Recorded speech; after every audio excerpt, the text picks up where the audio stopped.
What's up guys, Owen here, back with another Ham Productions video. Today, we're going to be predicting every single fight on the UFC 298 fight card.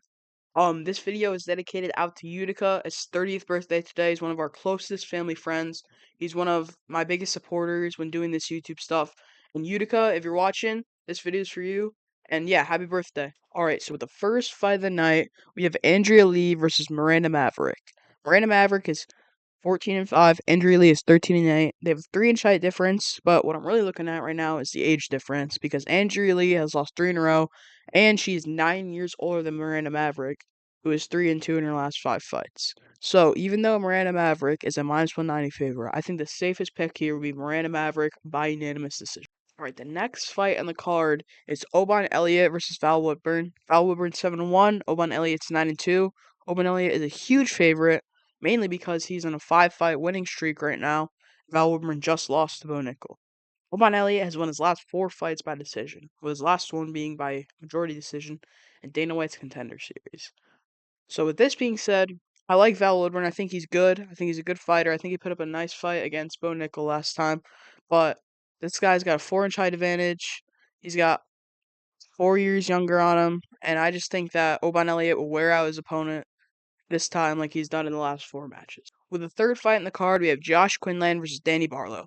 As you can see, they have similar records, similar heights, similar ages. But what really stands out to me is the 7-inch reach advantage in favor of Danny Barlow. Also, Danny Barlow has won his last 3 fights by first round TKO, and John Quinlan just lost a fight where he got dominated 30-27, and the opponent landed most of his damage on his head.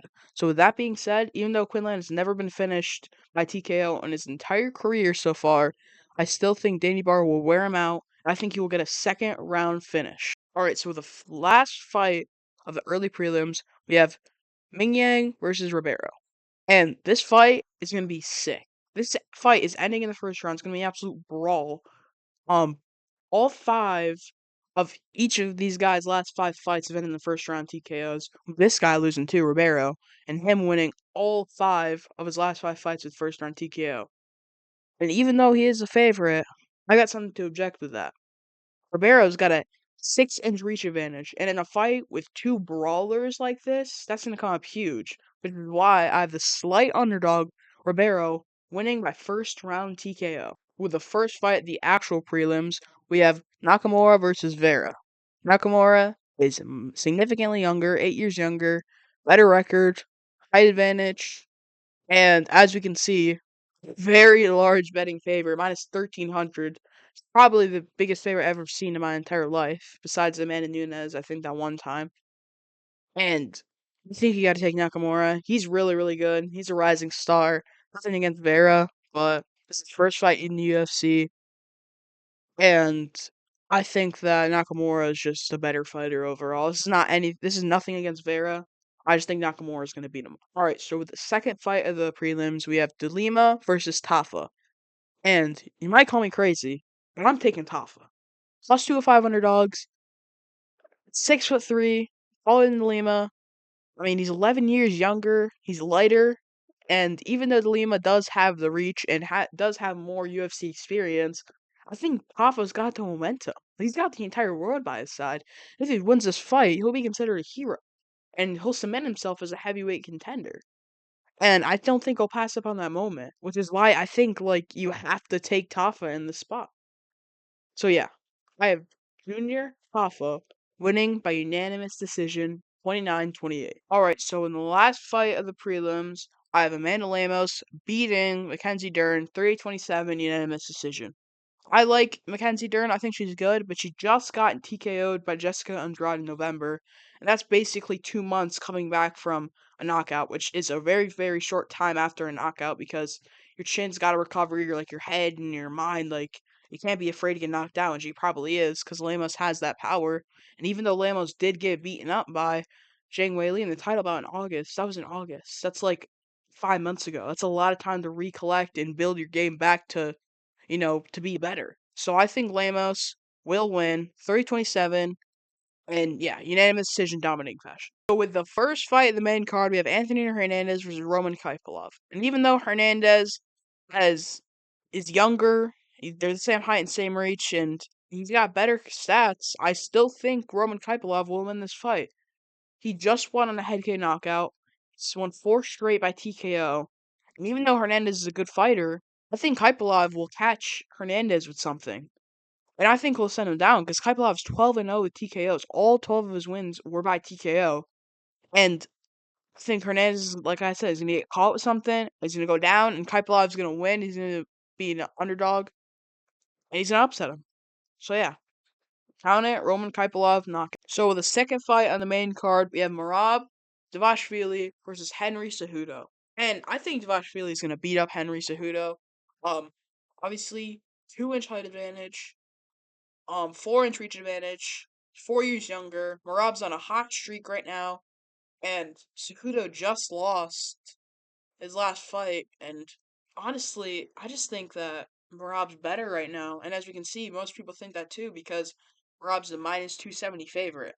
So, despite Henry Cejudo being an amazing bantamweight, obviously going to go down as one of the best bantamweights in UFC history, I still think Merab Dvalishvili, probably pronounced that wrong, is a better fighter at the moment. And I think, sadly, Merab's going to send Henry Cejudo back to retirement, probably for the last time.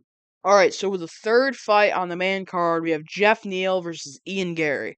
And Jeff Neal, if you're watching this, go win it for America. Nobody likes Ian Gary.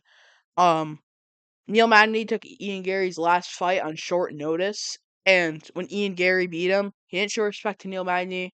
He didn't do any of that. You flipped him off, and it's like, dude, this guy just stepped in short notice so you can get a fight and you can probably get an easy win. And you're gonna treat him like this? Come on, man. Like, he tries so much to be like Conor McGregor when it's like he's not, because people want McGregor to win. No one wants this dude to win. So Jeff Neal, if you're watching this, I know you're probably not. Go win it for America, dude. Everyone's on your side. Let's go, Jeff Neal. I'm taking Jeff Neal, knockout second round. Let's go, dude. Get it done. So with the co-main event, we have Robert Whittaker versus Paulo Costa. I like Paulo, but I think this is an easy fight to predict. I think Robert Whittaker's gonna beat up Paulo. Easy unanimous decision win. Paulo Costa almost lost to Luke Rockhold. And even though Whittaker just got beaten up and Duplessis knocked him out, I think it's an easy fight to predict. I still think Whittaker's going to win. I like Whittaker. So yeah, Whittaker, 30-27, unanimous decision. But I could also see Whittaker knocking him out. I just don't see any ways Paulo Costa can win this fight. And with the main event, we have Alexander Volkanovski versus Ilia Topuria for the featherweight title. And in my eyes, again, think this is an easy pick to make. Got to take Volk. Greatest featherweight of all time. I like Ilya. I think he's good, but he's Volk in a different beast. When he started trash talking Volk, Volk playing into like the old man role is super funny. And despite height and age, Volk, like, he is so good. Like, two of his 3 losses were against Islam. In the first fight against Islam, I thought he did enough to win, but in the second one he got knocked out because of short notice. But we're talking about the greatest featherweight of all time here. You gotta take him against a dude who hasn't fought in a title fight before. And yeah, so my eyes, easy pick. Volk. I think Volk's the greatest featherweight of all time. I think he's one of the top 10, top 5 fighters probably of all time. There with Khabib, John Jones, George St. Pierre. Like, he's up there with those guys. And I think he's gonna prove that by beating a very young opponent in Ilia Topuria. What's up, guys? It's the Peanut here with the Peanut Pick of the Week for UFC 298. And for the Peanut Pick of the Week, I think Volk is gonna destroy this guy. This man is being way too cocky. He's even taking his belt. So I think that Volk for the win.